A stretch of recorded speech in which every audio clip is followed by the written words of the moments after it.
जिस गरीब घर जमाई की इज्जत फूटी कौड़ी के बराबर नहीं थी, उसके पास कैसे आया करोड़ों का बैंक बैलेंस? क्यों ये करोड़पति जीना चाहता था एक घर जमाई बनके?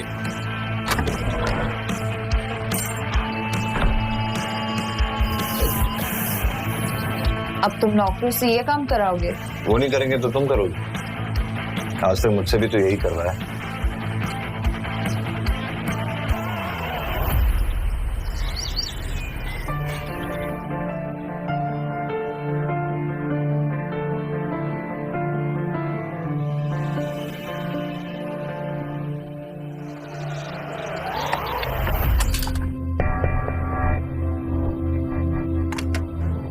ड्राइवर, मेरा बैग जल्दी से गाड़ी में रखो और गाड़ी निकालो, मुझे ऑफिस के लिए देर हो रही है। ये ड्राइवर पता नहीं कहाँ मर गया और ये नक्श वो भी पता नहीं सुबह से कहाँ है। काम के टाइम ना सब पता नहीं कहाँ मर जाते हैं। बड़बड़ाते हुए अनिका ने आईने में देखकर जल्दी से अपने बालों को एक और बार संवारा और पीछे मुड़कर देखा तो वहां ड्राइवर की जगह नक्श खड़ा था। अनिका, मैं वो रमनीक भाई ज्वेलर्स के पास तो गया था।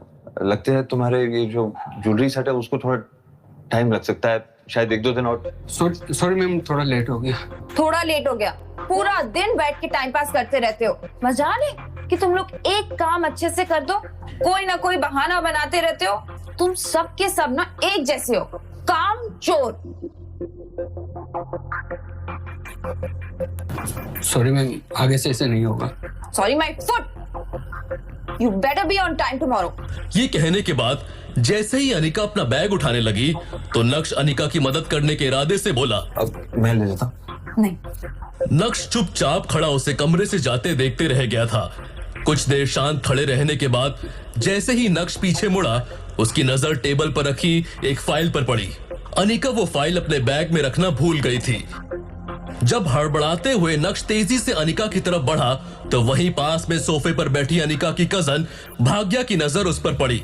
उसने नक्श के रास्ते में अचानक से अपनी टांग अड़ा दी। ओह माय गॉड, ये तुमने क्या किया?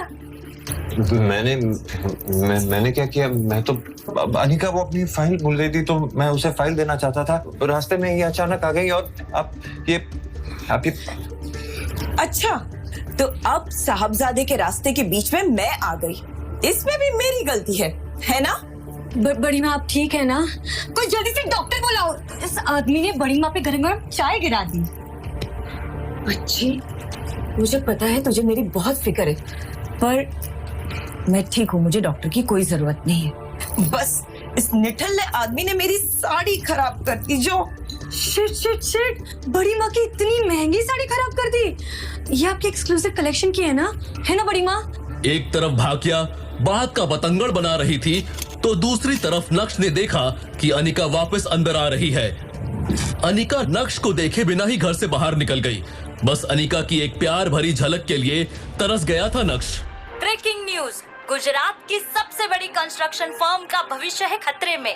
क्या भानुशाली ग्रुप ऑफ इंडस्ट्रीज उभर पाएगा इतने बड़े नुकसान से?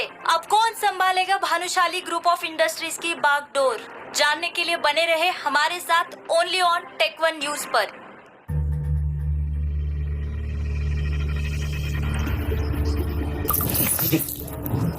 बेवकूफ, एक काम ठीक से नहीं आता, अब सीधे से चलना भी सिखाना पड़ेगा क्या तुझे?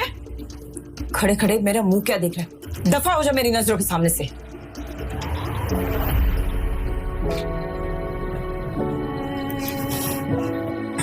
पता नहीं क्या सोचकर तेरी काका ने अनिका का हाथ इस आदमी के हाथ में दिया। हमारे तो भाग ही फूट गए। घर दामाद बनकर बस हमारी छाती पर मूंग डल रहा है वो।